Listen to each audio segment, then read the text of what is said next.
రావయ్య నేను ఎండి బంగారం ధనము ధాన్యం నేను కోరలేదు అలనాడు నేను కొడుకుల కోరుకోని కోటి అవతారం ఎత్తిన నీరు పుట్టంగా వీరు కొడుకులు అయ్యిండ్రు పెరగంగా వీరు ఎవని వాళ్ళు కొడుకవో పరిశరామా 10,000 నీకు కాముడు వైర దూరము కార్లు ఒకరు తప్పలేదు నేను వైర దూరం నీ బా తప్పలేదు ఏడిళ్ళ వెళ్ళిన నేను 16 వల్లినైనా 12 అవతారం ఎత్తిన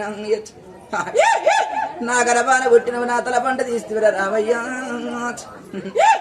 నీ పుట్టడి గండ్ర వైదానికి ఏకశరణం కన్న తల్లి నున్నరా కాలేచి తన్ని ముంచంత గొప్ప పట్టినవు ఏనుగంత ప్రాధ మీద మీద పెట్టినవు రామయ్య కొడుకవో రామయ్య పాప పుణ్యమి లేని పరమజ్యోతిని వంట ముట్టు లేని పరమజ్యోతిని ఇంటికి వెళ్ళాలని నేను దొంతి కడవనైనా తప్పి ఏమి చేయలేదు ఒప్పి ఏమి చేయలేదు